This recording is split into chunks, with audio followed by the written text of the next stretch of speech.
Hello, and welcome to Pest Perspective, episode number 66. We are live, should be on Facebook, LinkedIn, and YouTube. I hope we are. And this week, in a very hot week, it's very annoying. We've got a bit of a rainstorm this way at the minute, clearing the air, but we've got Martyn Belcher from ABM Pest Control in Mansfield. How are you doing? Yep, all good. Warm as toast. He says that he's showing off with his air conditioning next to him.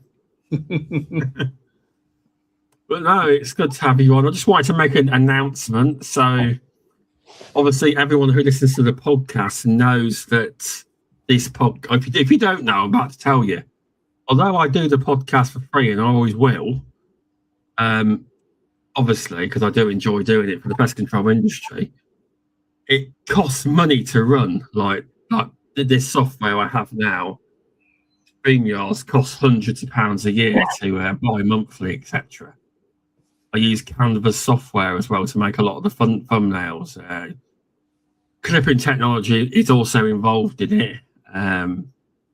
And the little upgrades, it costs money to do. So I have spoken to various companies, and Powered Now have kindly sponsored Pest Perspectives for a year. They're if you haven't heard of Powered Now, they're a job management software company. So you can schedule like if it's Martin, you could schedule his bees in.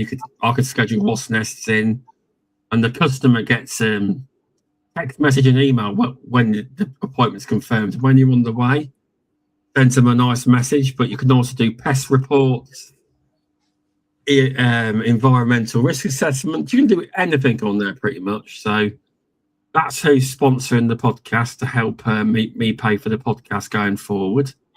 So I'd like to thank Benjamin and the team at Powered Now.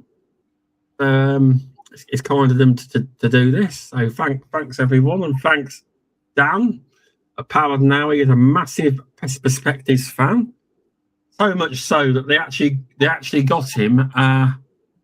You know that hoodie I was wearing, which I won't be wearing today. That they bought him one of them. They actually messaged me saying, "Can Dan have a hoodie?" I'm like, "Yes, he can." But I says it's, and yeah, he liked that. He did. But yeah, so we are officially sponsored. We are. To help some of the costs, that's all. The costs, that's it. Everybody. If anyone's listening, it's not a profiteering exercise. I'm not looking to have my next Lamborghini or any Lamborghini. It's just a bit to help the show fund it, so it doesn't have to come out my pocket all the time. That's all it is. So yeah, Powered Now is on the screen. That's their logo. So I have to say hashtag ad. It is in there. Sponsorship is deemed advertising. It is, but yeah. So I've known Martin for a while now, haven't I? I first got to know you, didn't I? Was it just before I became a board director at the NPTL? Was it a bit before that? I'm trying to remember.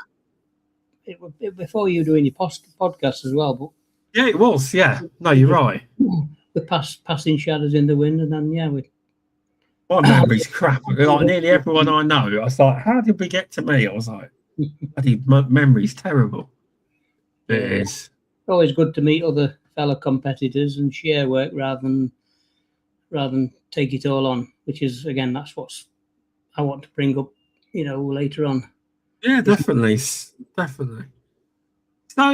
how did you get into pest control when you first started out many moons ago? I know you've been in it quite a while, compared to myself. Who's a baby. 26 years. Yeah. I used to be a coal miner. I had a motorcycle accident, so I couldn't work underground for health and safety reasons. So I took a step sideways. Had a few months on disability benefits. Decided it weren't for me, so I wanted to seek, to go back to work.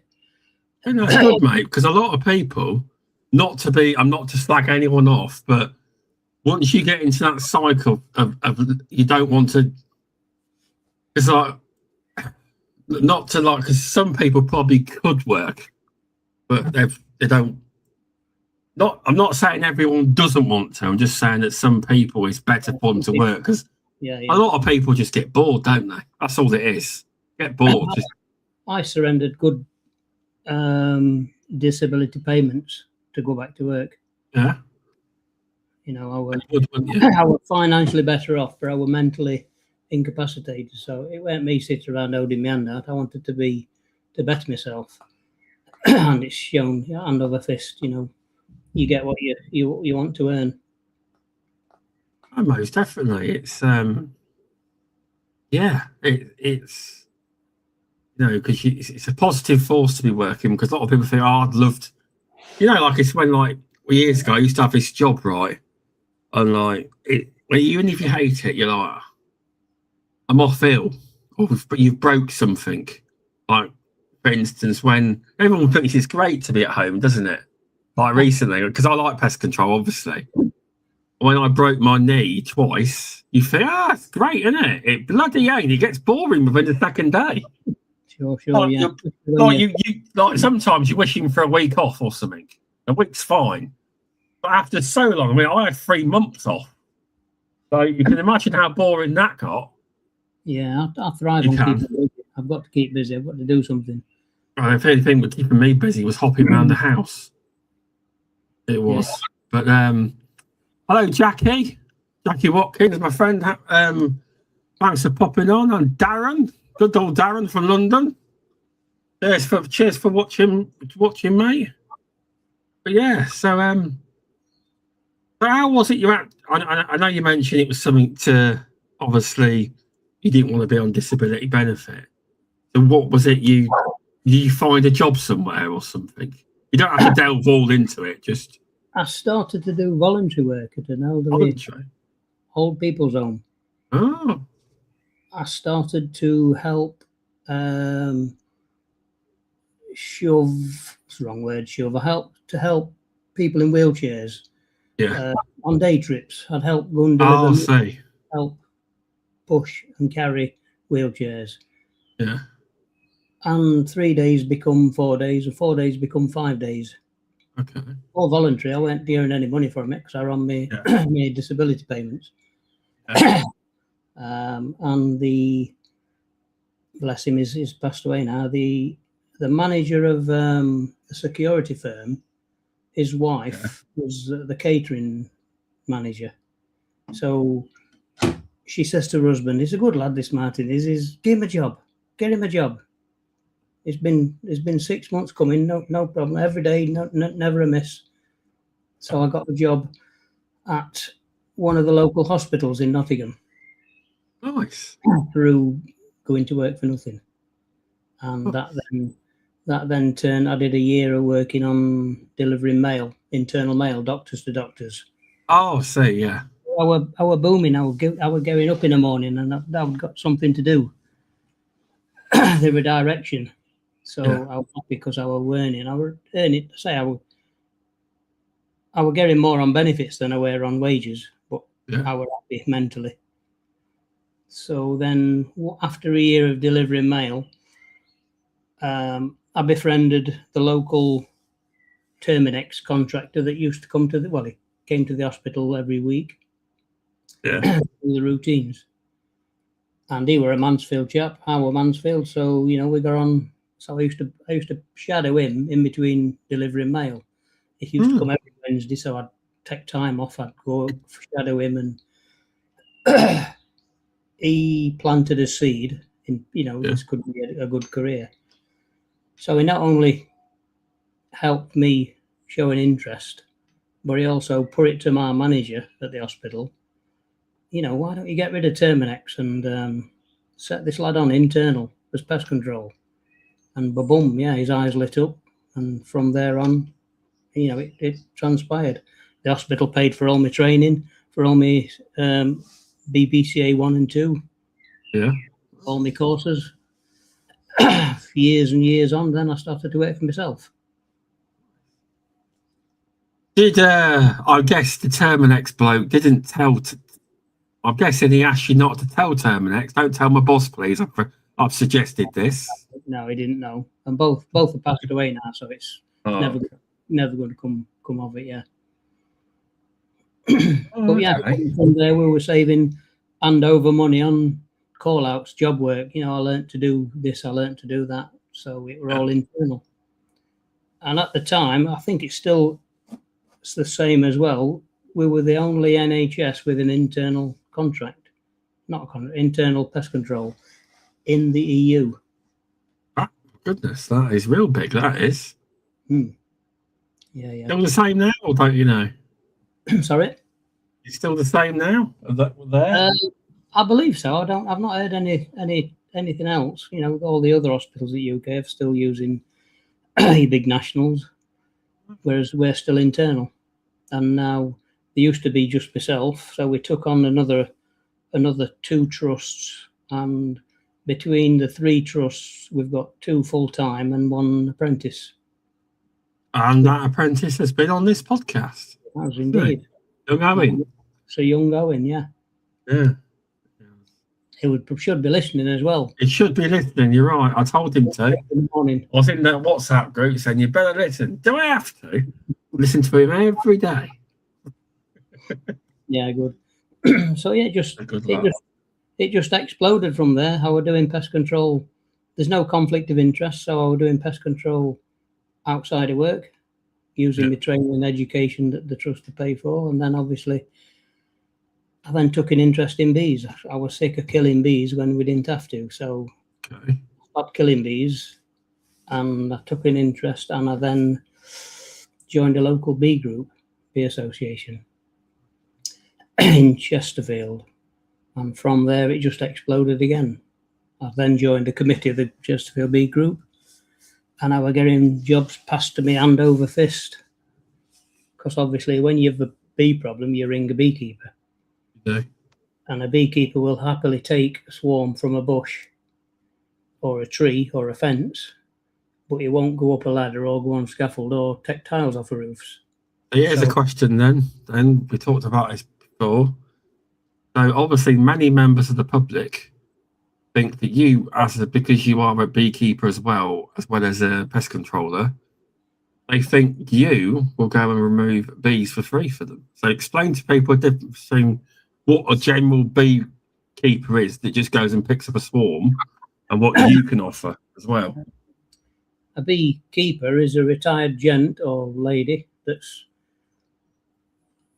has a hobby that wants to have some fun, fill a time in. But as I say, they won't do any structural work. They won't go up a ladder. They're not insured to take bricks out or remove tiles. So then you need a remover nor a keeper. That's where we come in, and the likes of other companies across the UK. That's a great explanation. That is, it's true, but you still get people thinking. You said to me before you had businesses still ring you thinking you're free of charge, don't they? Yeah, sure. I get 30 calls a day. The peak of summer now, I'm on 30, 35 calls. Come quick, you've got wasps. No, it's too early for wasps. The bees. Can you just explain? Yeah, they're going in my chimney or they're going in my soffit. So then you know which type of bee it is. But they're all experts. They all know the wasps. No, I'm an expert, and I'm telling you they're not a wasp. No, I know what a wasp looks like. They don't know. Most of them don't. So you say, well, send me a photograph, and I'll tell you where it is. And then the photo comes through, and I say, it's an honeybee. The first thing they say is they're swarming. I says the first thing is wasps do not swarm. First mistake you've made. Yeah. The only time they do that is if back, when you hit the nest. Remember back when, you hit the nest, really pissed it off, and they're all outside going nuts. Then that's not called swarming. No. That's I'm coming to get you. Yeah, exactly. And as well, there's a lot of folk that expect you to dedicate your time, services, knowledge, and equipment and fuel to come and do it for free. And it's just, I've said today, I'm a business. I don't do anything for free. I've got overheads, I've got training, I've got fuel, I've got insurance. I think you're quite reasonable when you say some of your prices where you go and pick bees up. I mean, I am, yeah. I would imagine that a lot of companies would probably just be about starting at 100 to pick some bees up, I'd say. I might be wrong. I think you're very competitive, and if anyone moans at your price, they can go. They know where to go. I do get, that's dear, isn't it? That's a lot of money. That's not dear. Your price. Paying for me knowledge. You're paying. I'm happy to send you some more other competitors' websites, and you'll soon be ringing me back, and they do. But I get that many calls. I don't get frustrated because they don't want me. I just fair enough, move on to the next one, because while I'm on the phone's ringing behind that phone call. Exactly. Because I remember when we were going to the Pest Tech to have a look around the building, and obviously you drove to my house and I drove to Milton Keynes, and I was getting a masterclass on how to answer the phone. He was answering phones left and right. He'd already had work lined up by the time we were on the way back. The masterclass, I can assure you. After 30 calls a day, I generate 20% into work. The others are just advice line or just telling them what to do. Or sometimes I know I'm too busy, so I'll share work. I'll share work with other not competitors, but other tradesmen, which again is part of this cast. I love to network. I love to share. You can be greedy and have all the pie, or you can segment it up and everybody gets a little share of the pie and we're all happy. And you're in our WhatsApp group, Shaun, but you're too far. You're too far for me to share work. I have sent you work. You have. I got paid for that recently. Yeah. But, you're in Rutland. You were. We have about 7 or 8 local companies, and we all pass work to and from each other. Some don't pass work, but the others do. And I when I'm busy, I can't come to you because I'm tied up with something or other. Rather than say, no, I can't get to you, I'll never hear from that customer again. Yeah. But what I do, I say, yeah, I'll get a guy to you sometime today. Give me 10 minutes and I'll come back to you. And then I ring round, who's busy, who's got time, do you want this job? And so the customer gets the response, and they always ring me back when they've got another problem. But if you say no, you'll never hear from them again. That is true. Now, just segue away from that a little bit. So what did you do to learn bee removal? What did you do to learn how to do that? You can't just do it on a whim, can you? You need to know what to do, surely. You've got to have an interest in bees and an understanding of bees, and to realise where they are, and how they've got in and why are they in there. They obviously go in to avoid big enough to sustain that colony. No 2 colonies are the same size, so a small cast will move into a bird box. Yeah. But a massive cast, it won't entertain it. But a small cast won't move into a massive void, whereas a big colony will. So I'm pretty shoddy at workmanship, DIY, whereas my colleague Andy is pretty handy. So together I have the experience and be able to talk to clients and understand and explain, whereas then he can come and look at a building and say, I know exactly where they are. That's nice, that is. Or get up that ladder, take a photo for me down that chimney. We don't do ladders. We've got drones, we've got chimney cameras, we've got pole cameras. I've got a 50-foot pole camera that can look down the chimney. Yeah. A drone. I just bought a new camera that looks up, you can send it up the chimney. And again, it's all this equipment is where your money is going to offer you the optimum service. It's just like the other day when I thought that was a drain. Like, no, it's a chimney. What I thought he's showing me a bee's nest in a drain. I was like, what? Can you bring that picture up? Right, let's have that. You did send that to me, actually. Which one was that? It was we run up a roof ladder, and put the phone over the chimney pot because we couldn't use the drone because he'd got a cowl on for stopping birds from going in. So Andy just shoved his camera inside and boom, we know exactly what we're up against.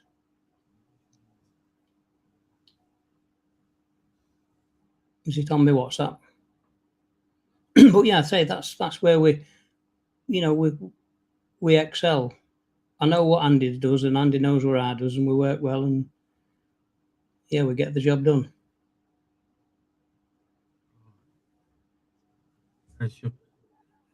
I've got the ones that are on the thumb now. Are you on about the other one? It's the one where the bees had just come in the chimney, looking down the stack, and you thought it were a drain. All right. Not to worry. I'm going to have to, yeah. I've not got it on here. I haven't. No, I should have done that one. But yeah, it's we're nearly 12 years in removing bees.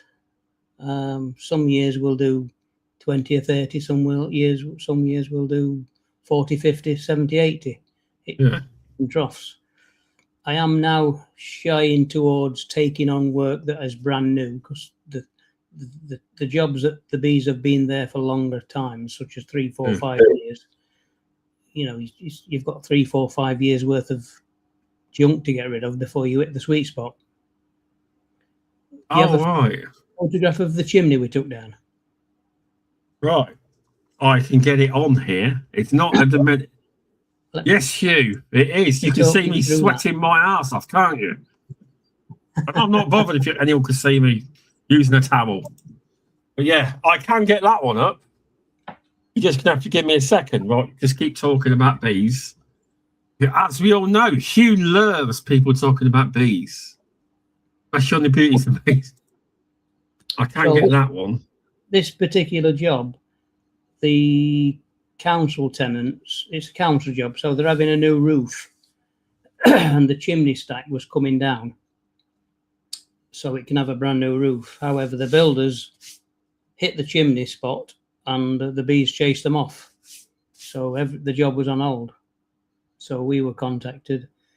When can we get? We went literally 2 days later and we took the chimney down to where the bees were, to the end of the comb, so the builders can continue. Yeah, there you go.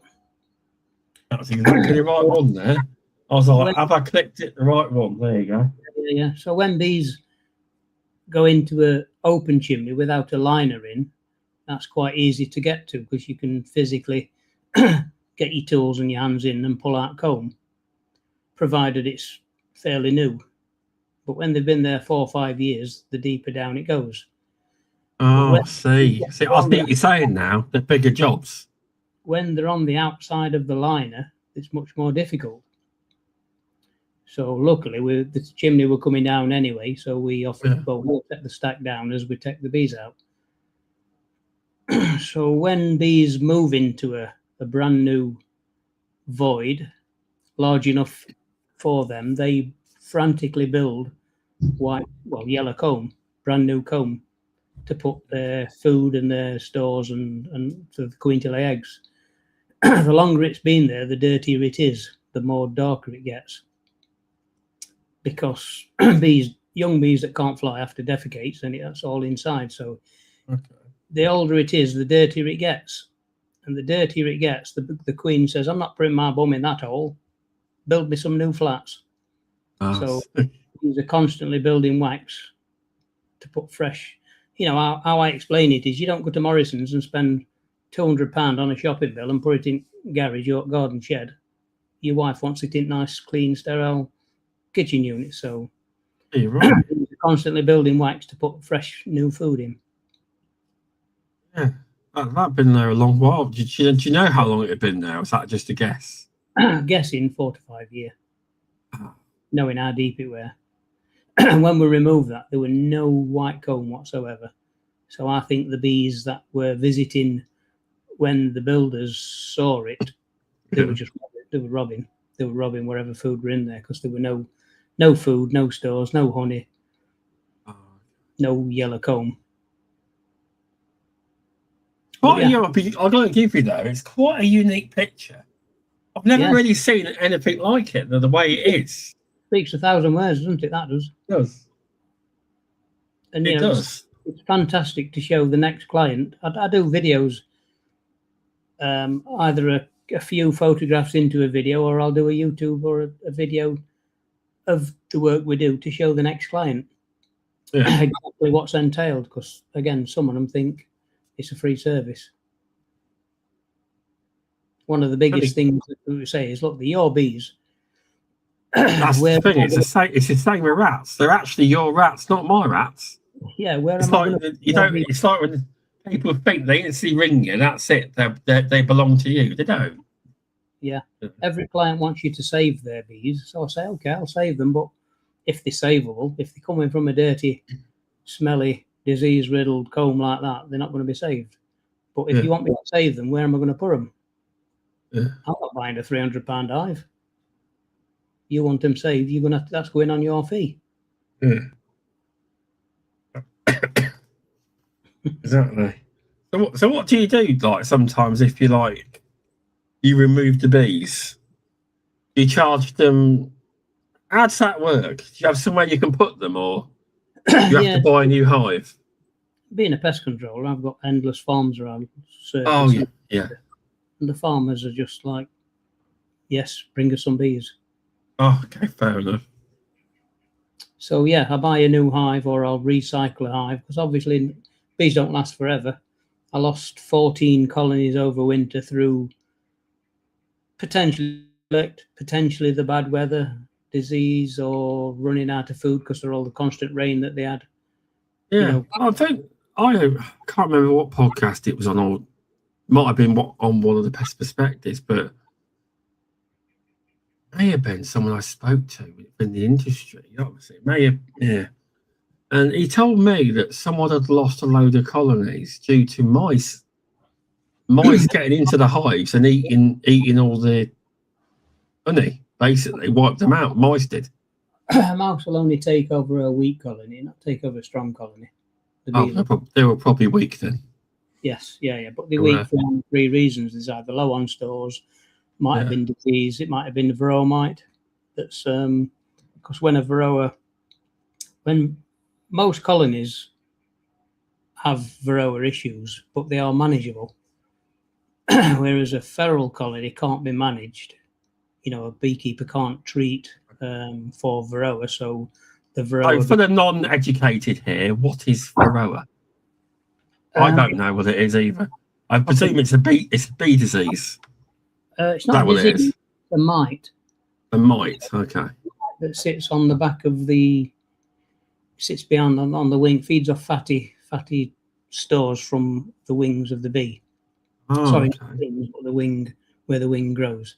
Yeah. So that then causes the wings to be deformed. So if the bee has got a deformed wing, he can't fly. If he can't fly, he's useless to the colony. He's not bringing no food in. So if the colony is overrun with varroa, then the colony is going to die anyway through lack of food. So here's some nice, lovely, brand new, out of that chimney that we run up the roof on. Put the phone down. Yeah. Yeah. Can you see it's brand white? It's brand new. Yeah, that is. It's probably had 1 cycle of bees through that. But yeah, lovely, clean, healthy. Do you ever? I watch some. Obviously, you know how the American videos can be, and there's some people that do bee removals, and they literally just they eat into it, honey, straight away, and try it. You ever do that? Yeah. What, chop a bit off? Yeah, just bite into it. Yeah. Provided it's not. Obviously, you wouldn't bite into that because that's larva. There's no honey on there. There's a little bit of pollen dotted in between, but that's all brood, as in eggs, larvae, and young bees. No, I meant what I meant was the honey bit. I meant. Oh yeah. It's you've got all your gear on, or you can't. You just bite. These Americans though, I watch. I have to send you them. They don't wear it. They do bee removal. They do not wear gear. She wears, for some reason, it's a lady and a man. She wears a thing on her head, and the rest of her body ain't protected. Yeah, that's because, well, my theory, I'm not sure, but my theory is because it's a warmer climate, the bees are more temperamental, they're more placid. Ah, I see. Because they've got, but in America, they've got some of them. Fortunately, they've got some of them Africanized bees, haven't they? Yeah, they have. Yeah. In certain areas, they've got them Africanized bees.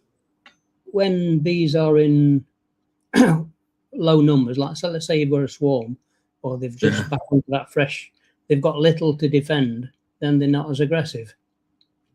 But a colony that's really strong, got really good stores of honey, they're going to leave us alone. This is our food, so they're going to defend. So again, I went through a small colony 3 days ago on my drive from a swarm, and no suit needed. You can literally nice as pie go through them. You know, as all mechanics do, they know all the shortcuts, how to read an engine, how to listen for problems. Same with beekeepers. You can read your bees' attitude, and if they start pinging you, then you put a suit on.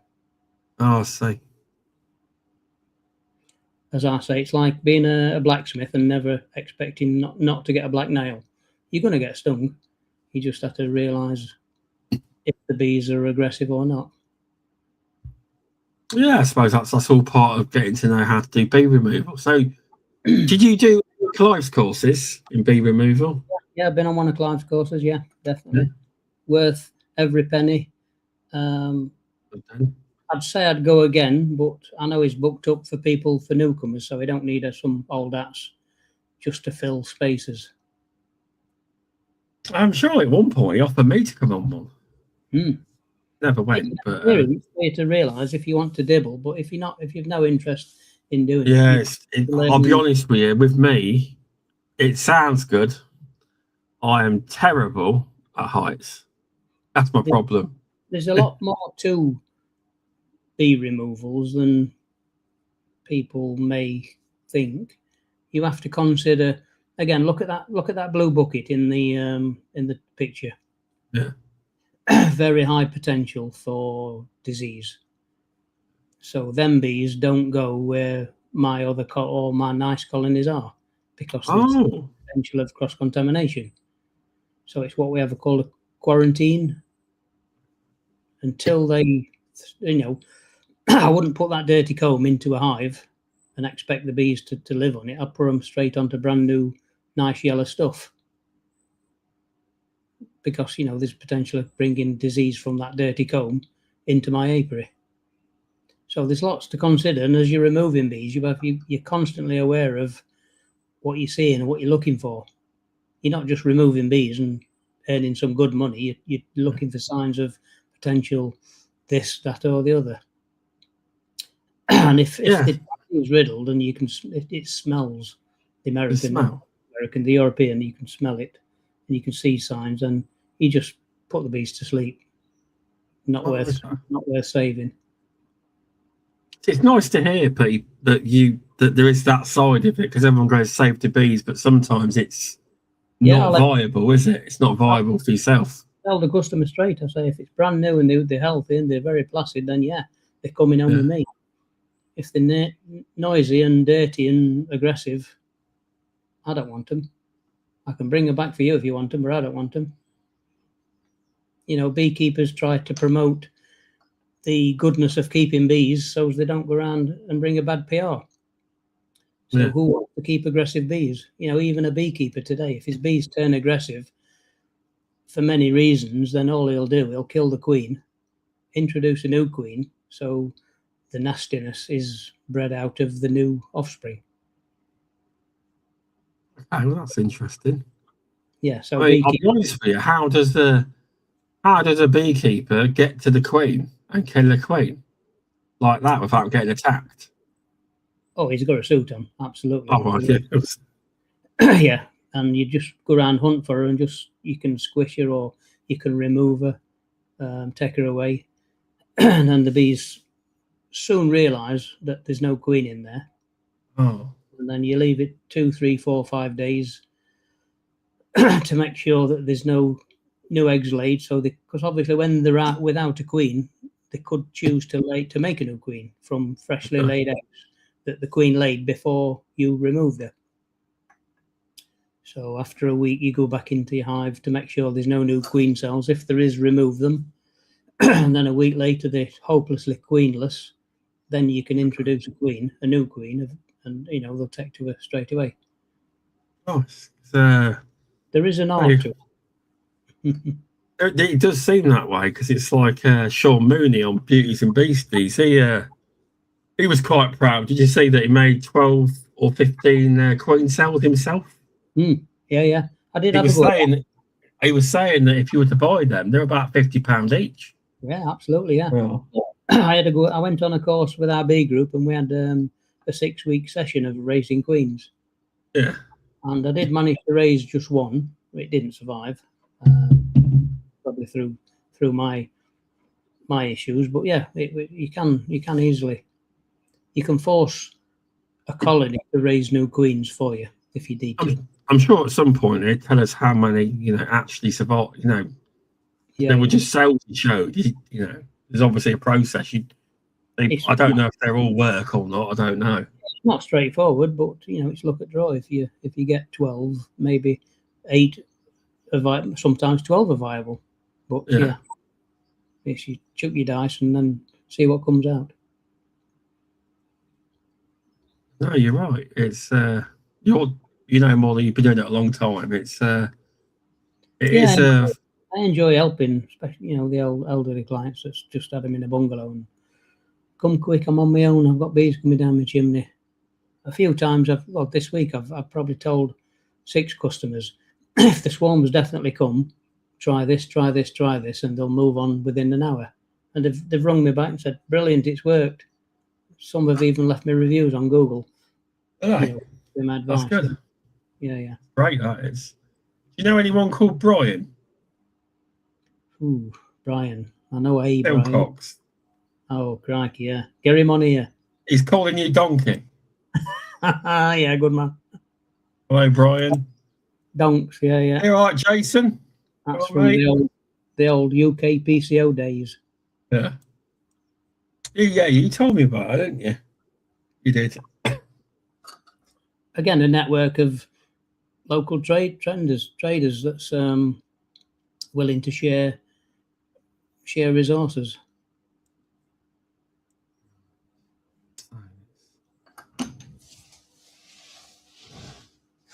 So let's talk about the networking side of pest control then.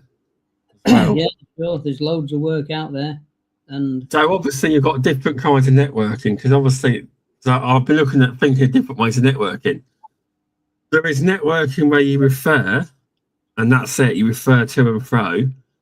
But there's also a networking within bees and bird work where for referring you get a little percentage of the job, and subcontracted as well, isn't there?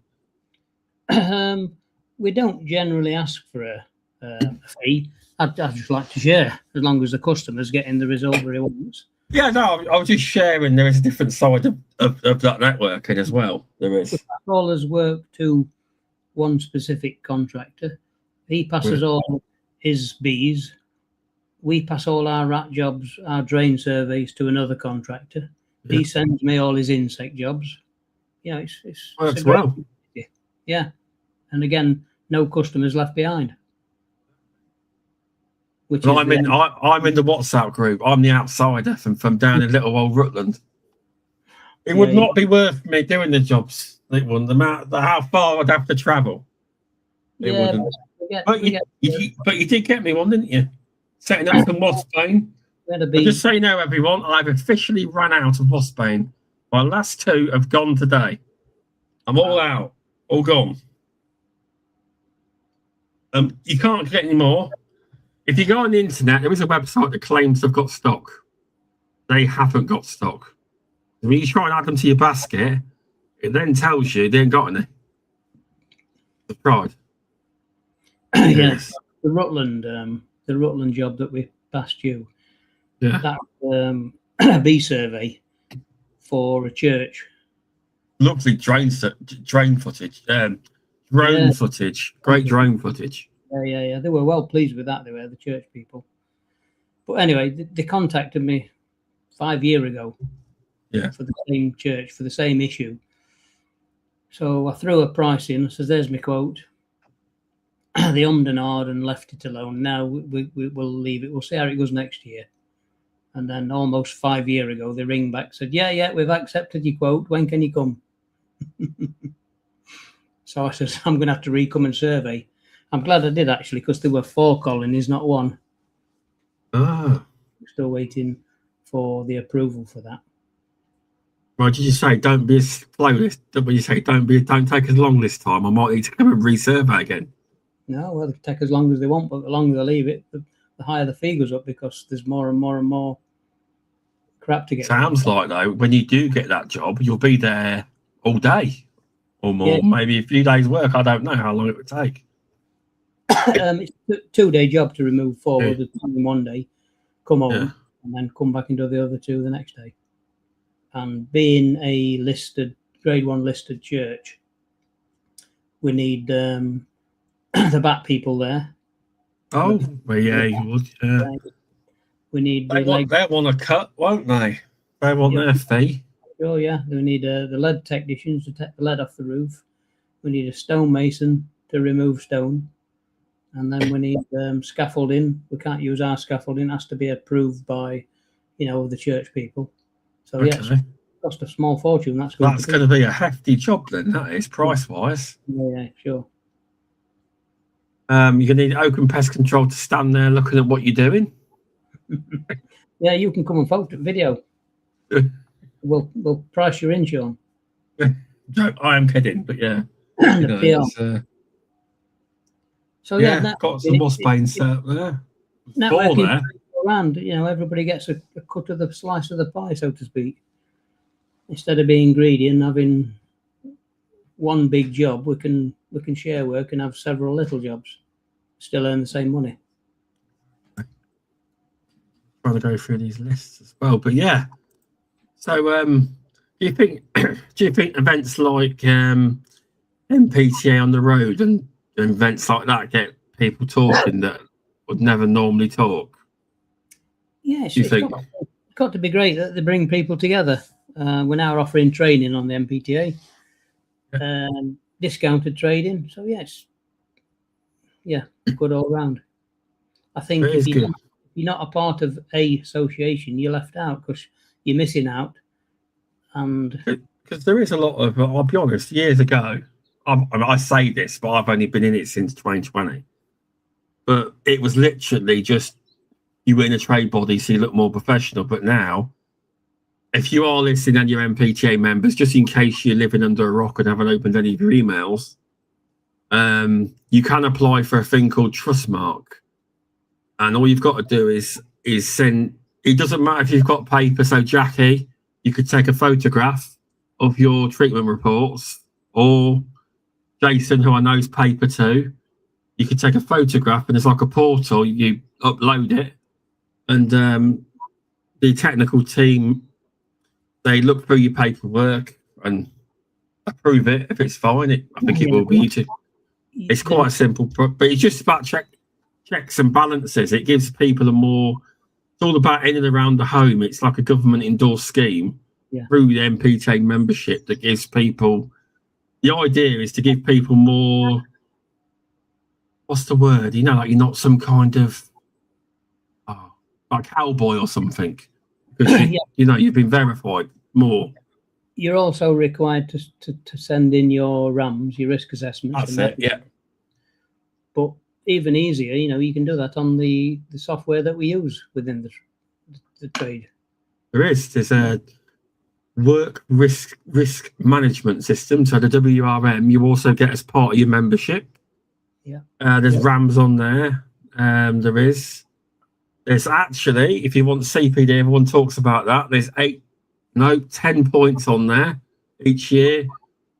Asbestos awareness, PPE stuff, health and safety, all that kind of stuff. It's all included. So you can just redo that once a year. There's 10 CPD to start with. And you only need 10. You only need 20 with your 3 crew points. Mm-hmm. Yeah. There's all these extras. If MPTA members are listening, give them an email.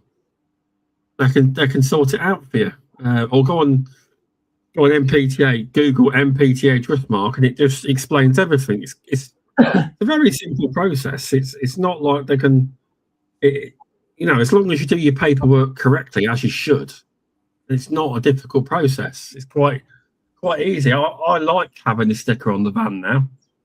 I do. I think it means more. I do, and hopefully we can convince some more members that listen to this podcast tonight. Hopefully. And being an MPTA member, you are part of a network, aren't you? You are. I regularly tell clients, "Oh no, you're at my work area, but give me a postcode, and I'll send 3 locals who's in your postcode." And all I do, I jump onto the MPTA website, find a pest controller near you. It's on the homepage now, isn't it? It is, yeah. Yes. And then I either point them to the website, or I'll send them to the 3 nearest competitors. Nice. So yeah, there's all that. You are networking. Yeah, that is true. And there's even CPD seminars in there. Not just health and safety. There's a good one by Duncan, rats in difficult situations. I think it was there was a mill. And that was I've got no mills, but that was really interesting. I've got something that resembles a mill. It's this grain, and the grain just gets everywhere. But it's a storage facility. But yeah, there's all sorts on there. Like if you're obviously paying your fees, but use your benefits, and then you'll feel more value for your membership. You will. Yeah. You just send the office an email, and then they can help you or give you a call. They can help you out. They can. The WRVM, the Workplace Risk Assessment scheme, is so valuable to me. Somebody will say, "Can you send me a RAMS to removing bees in the school?" Yeah, 2 minutes. Boom. You do it on the software. It's already pre-made out for you. You add the client's number, put your name and address on, and send it. Boom. Simple. Exactly. There's also a load of certain bait cost sheets, etc., and formulations on there. Yeah, and if there isn't one, you can ask them to get one added if you don't want to make. And there is a template so you can make the cost assessment yourself. Yeah, you don't have to have it pre-made. You don't. It's all included in your membership, so it's rude not to use it. And this is the biggest push I've done on MPTA in quite a while on the podcast, because as you may not know or do know, Martyn Belcher is on the MPTA. How many years at MPTA Board of Directors? How many years you on now, Martyn? 3 or 4 now, maybe 5. Yeah. Yeah, so Martyn's took me under his wing ever since I've joined the board. Teaching me things here and there. He always likes it when I speak up about certain topics in meetings. We can't discuss what I do, but something's to be said, I'll say it. Yeah, good. Yeah, it is. But yes, I do enjoy being part of the discussion. I do. To try and make the industry push forward. Yeah, you fit in and you help for the future, don't you? You have your says, and yeah. Exactly. It's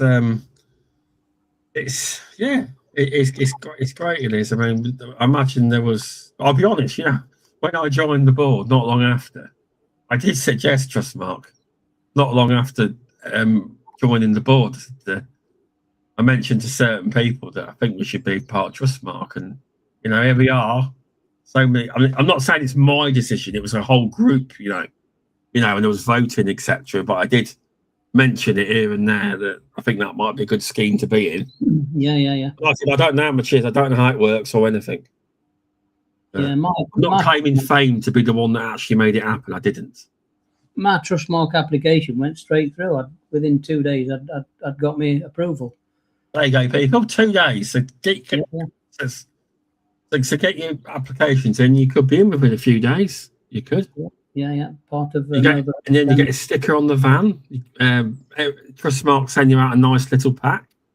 We could only fit on the way our van's graphicked up. We could only use the little Trustmark one, but there is big ones, like really big ones. We couldn't find anywhere. So, have you had a sticker? Yeah. I was just sent to the website to print your own off. No. Trustmark actually sent an official letter welcoming us to the business address, and we got sent proper van stickers. Oh, right, okay, I'll be on that tomorrow then. Trustmark though, it's Trustmark, not MPTA. Yeah, definitely Trustmark. Yeah. Oh, so you didn't get a welcome pack for them then? No, I just said if you. I reckon they made a mistake somewhere. Have you signed up on the web? You have signed up on the website, haven't you? Yes, yeah. But maybe send them a message, or I don't know how you do it, to say I haven't had my welcome pack. Yes, I will. It's in the welcome pack. There's like we only used a little sticker. We couldn't fit it on anywhere else, just a little one. But there is big ones, a lot bigger. But that would look good on your van. That would. All right, good. There you go. He's got a job to do now. I can see him adding it to his list. I'm going to set young Owen on it morning. I'm going to deputise him.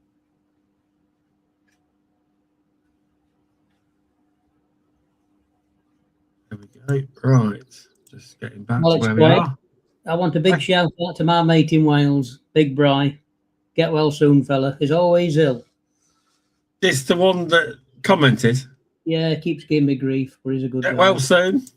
But yeah, it's so have you done anything recently apart from bees? Bees. I did my second wasp nest yesterday in a bird box. So simple. size of an apple. I've seen that one. Yeah. On your Facebook or in the group, I can't remember. Yeah, Facebook. I just a little squirt, took it down, took it home, removed it, set fire to it with a blowtorch, scorched it, and it's now hanging on my shed. But yeah, wasps, rats, squirrels. Did you see my squirrel video? It on TikTok. It went. Oh, I'll go and have a look. I will. Yeah, I'll just tell you how many. It went. Oh, was it done well? I thought it was done well because I did it, but yeah, it went. It's got. Go away. Profile. It's petered out at 180,000. Well done. It's honestly, now 181.4. Well done. My biggest was 1,200 and 215,000. That was me telling people basically don't block the bloody hole of a wasp nest. Oh yeah. But you imagine that half the world told me I was an idiot, I didn't know what I was talking about, and the other half said I tried that. It didn't end too well. Yeah. Education. Hi Darren, thanks for popping on, mate. He's coming on soon. Talk about drains. Oh right, okay, yes. Yeah, good. Yeah, we pass all our drain work to a local guy called Stuart. And I say he passes all me as insects and other stuff. Yeah, no, that's good. That's good. That is. Do you do much bed bugs? Do you do much of that? I try not to, but yeah, I probably do three a month. I don't know what it is. Bed bugs. Recently I had a spate of moth jobs. Loads of moth jobs. Yeah, I've had 7 in the last 2 weeks coming. Moths. Yeah, loads of them. And I did one for a lady today. Well, I didn't do it today, but I went back to get a check because she couldn't get the online banking to work. And she said to me, "Do you cover Market Harborough?" I said, "Well, I can. It's not that far." She said, "Oh, my sister's got moths as well." I said, I can do that, no problem. I can. It's not that far. It's within our territory. Yeah, we can do it. Brown house moths, mega common. But I've had carpet. Because her daughter was there. She said, "Did you spray the sofa?" I said, I don't spray sofas. I don't. You don't spray sofas, do you? No. Read the label. We're not supposed to do that anyway. Yeah, definitely. I said I did everywhere else under it, every inch of the carpet, and pulled out all the seats and everything. Oh no, that's fine. I said I didn't know you couldn't spray it. So no, I did tell your mum. The last one said, I've spent £90 on chemicals from B&Q and I still can't get control with them. They're buying little spray bottles and expecting it to do it all out. It's like fleas when the vet gives them this little tin and they've got like a massive house. And I'm like, you shouldn't buy it off them. But what happens though? They don't know, do they? Just buy it for the vet thinking that's it, the miracle cure. The joys of Google. Yeah, exactly. There's everything you want to know, Google does. The thing is, you'd think with the AI, if you actually ask the correct AI the right questions, it does tell you the correct answers. Yeah. But I'm guessing that they're looking at different options. You know, they're not asking the correct question. No. But then there are some different theories on, you know.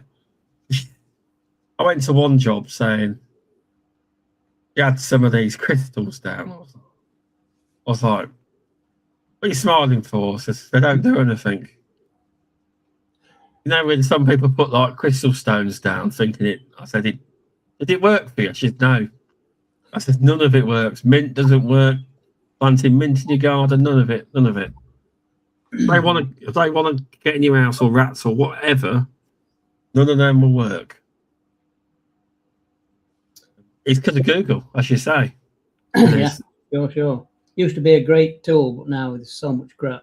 There's like, I can build a website tomorrow, and I could thrive on my website in big capital letters 200 times that white t-shirts kill bed bugs.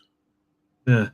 And once that's on Google will pick it up, and some idiot will read white t-shirts kill bed bugs. I'm going to buy a white t-shirt. I'm going to buy thousands and cover them. Can you imagine walking into a client and there's thousands of white t-shirts everywhere? Yeah. What have you done this for? I read on Google that it said they hate white t-shirts. Yeah, just because Google picked it up off a website that's incorrect. Exactly. Just see if I've got it. So,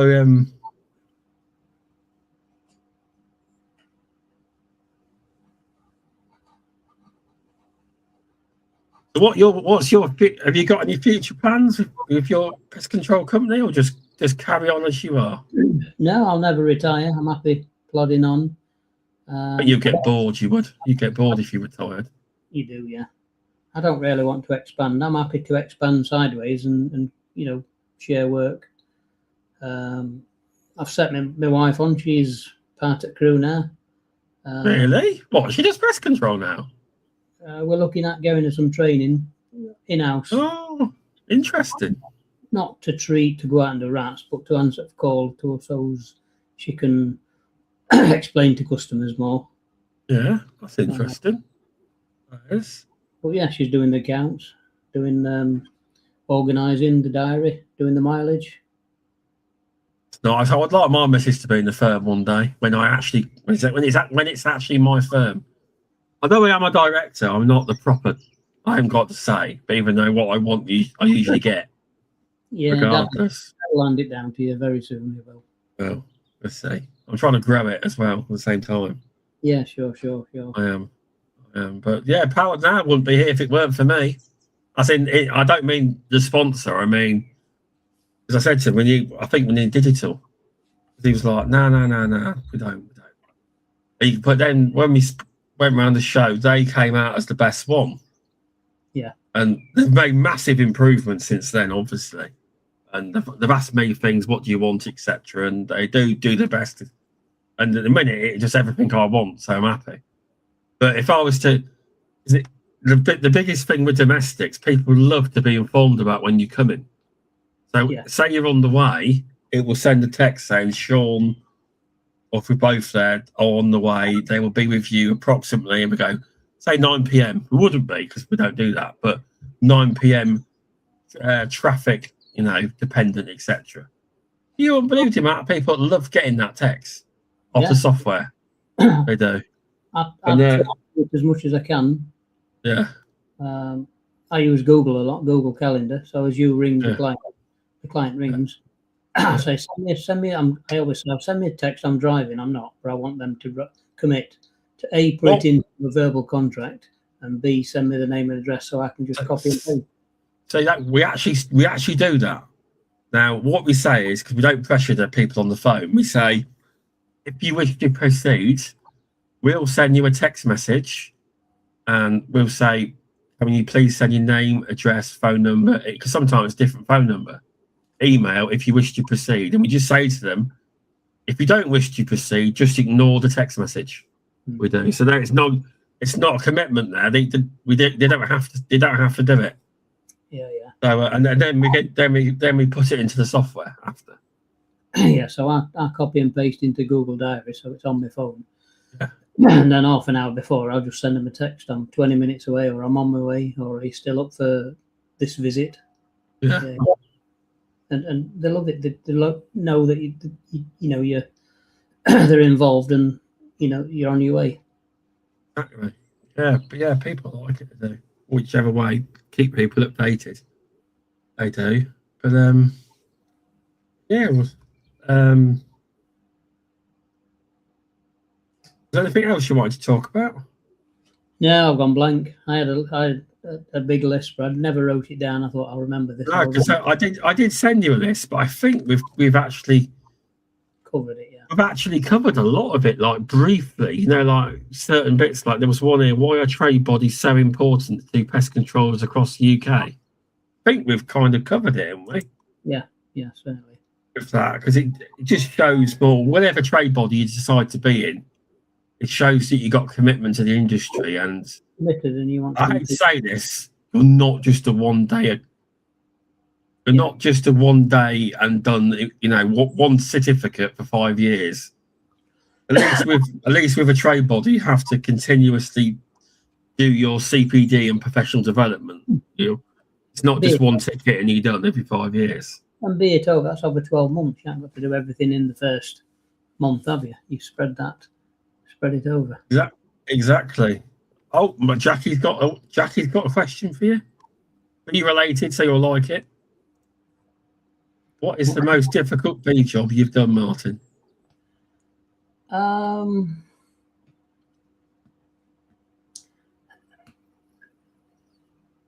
They're all complicated, but they're all easy as well if you enjoy what you're doing.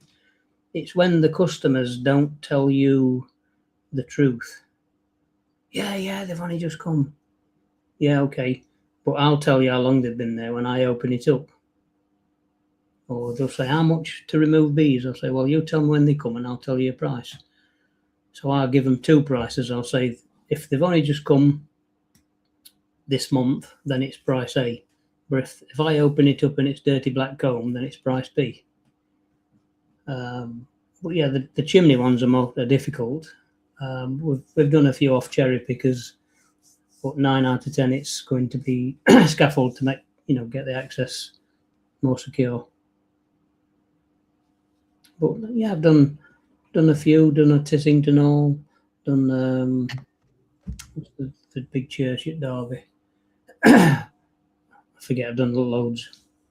I did start to accumulate. Note down how many we did a year. Say some years it were 30, some were 35. Then it went over COVID. It went up to 60. The next year it went to 70. Then it went back down to 50. So I say what I mentioned earlier, Shaun, is I'm now trying to aim for fresh jobs rather than historic jobs. Okay. Historic jobs are just a nightmare. They're just a nightmare because the deeper down they are, the more you've got to do. And although the customer says, yeah, they've only just come, but they were here 4 years ago. Yeah. Just a night. I've done a quote today. They've been there 7 years, and it's a grade 2 listed building. And the chimney must be 15 foot tall. Okay. Top of a listed 2 building. So I say, well, it's going to be a nightmare, that is. I don't really want. Yeah, so there's a lot more involved than people think. So, yeah, the nice ones are where you can see they've only just come, and it's all brand new stuff, and you're going to save them and bring them on to thrive. Yeah. Someone on YouTube called Just Poking Fun. Hello, thanks for watching. Do you find the cost stops many people? Yeah, very much. I've had 3 today. One was a old lady's pensioner. She says, yeah, they've only just come, but they might have been here last year. They might have been here last year. You give them the two prices, and they say, but I'm a pensioner. I say, well, I'm a business. I don't do anything for free. I've got overheads, I've got vehicles, I've got training, I've got insurance, I've got fuel to find, I've got food to find, I've got a bee box to find to put your bees in. Where's all that coming from? Exactly. Yeah, so we get that quite a lot, and I'm quite used to it now, so it don't bother me. I just give them a default answer, and then if you want me, come back to me. Yeah. No, I mean, after hearing you on the phone on the way to look at the Milton Keynes, he just rolls off his tongue like no tomorrow. There's no phasing him. All right. Yeah. Oh, yeah. All right, but yeah. Please press subscribe, just poking fun. If you're watching on YouTube, just press that subscribe button. And if you're on Facebook, press follow. That's it. And if you're on LinkedIn, just keep watching my profile.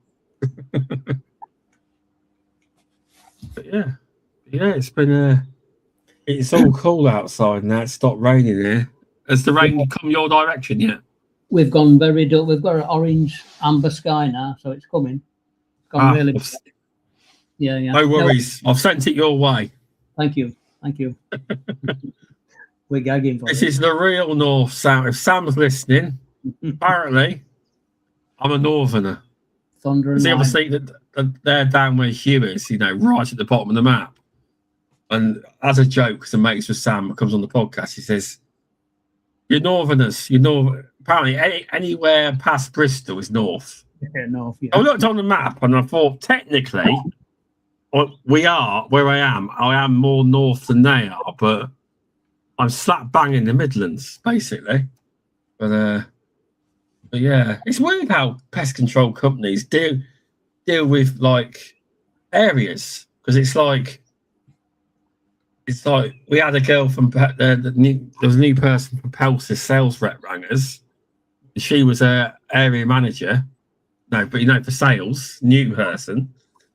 Yeah, she's the area manager for the Southwest, the bloody Midlands. What's that about? And like even with MPTA, like Mark is great. He's technical manager, but he is technical manager for the North. But the North area is massive. It is, and I was like, I think it's into Hugh's theory about where you are in the North. He's got Graham, hasn't he? He has. He's his technical manager. Yeah, Jackie, I will send the rain your way as well. Go to Jackie. There you go. It might work, it might not. But yeah, it is. The North is a big area if you think about it. But I ain't admitting to be I'm not admitting to being a northerner. I'm not. But yeah, it's been a fun chat.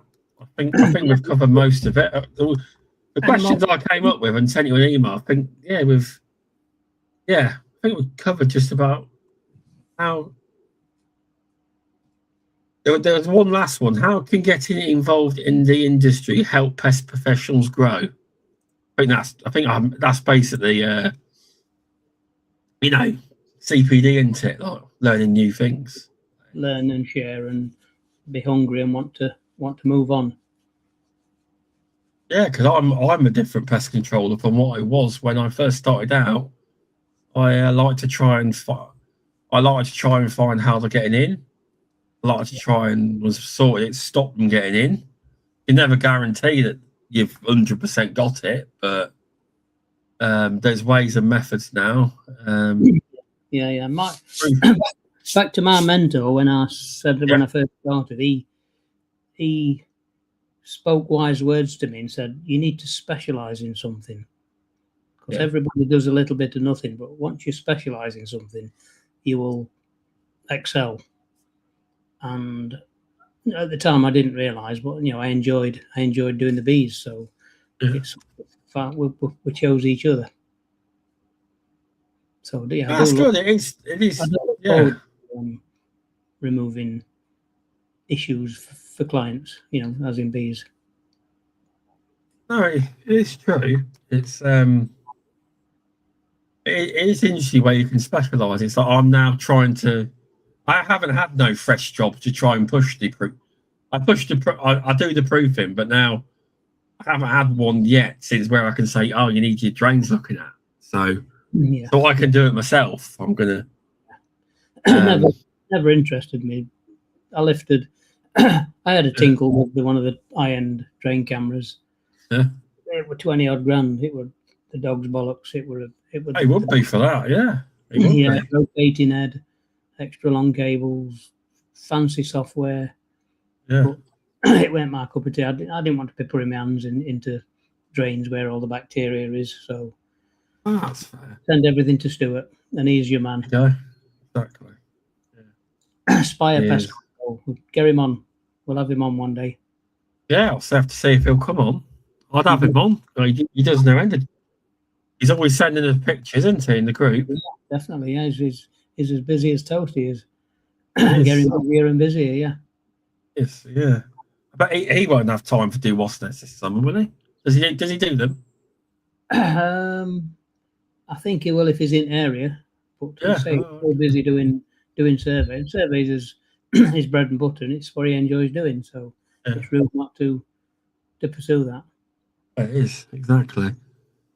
He's an MPTA member, isn't he? Yes, yeah. He wants to add it to his because you have a finder pest controller. There's now they sent out a survey to ask you what you specialise in, and he could tick the drain surveys. Yes, not many of them. I don't think not many people. Because I looked up how many had done it, and not many people have put it. You don't have to do it. I think it boosts your profile if someone was to actually, because you can specify what you're looking for now in the finder pest controller. And the software will point towards him if he's yeah, sure. Yeah, so it won't take him many minutes to do it. You just put it on there, and they upgrade the profile. I think. Yeah. You may get more work that way. I don't know, but it may help. And other members, if any of you specialise in, it asks you like, have you got bird? You do bird work, I think, bed bug work, heat treatments, all that kind of stuff. It does. So it's worth doing. It's part of your membership. You might as well have it. Yeah, it just costs you your time to commit. Exactly. But yeah, so thanks everyone, and thanks to Powered Now for sponsoring Pest Perspectives for the year. It's if you haven't tried Powered Now, it's a job management software, and you can also schedule appointments with clients, send them reminders of when you're on the way, pest reports as well, all that kind of stuff. But I'm going to get a better advert together for Powered Now for the podcast. This is it was just finalised today, so I wanted to give them a mention, just to help the me to pay for StreamYard and bits and bobs towards the podcast. Because although I do it, it's not the stuff I use isn't free to use.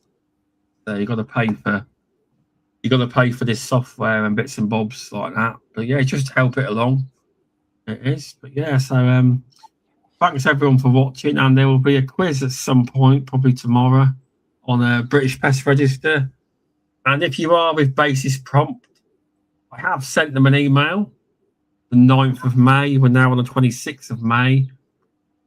So I've received nothing back, so we may get an answer by the end of the summer, but I don't know.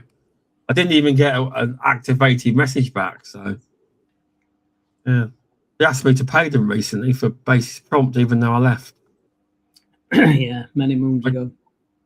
Yeah, but I never got a response back when I gave them notice, so maybe they just didn't see my email, but I'm not paying them.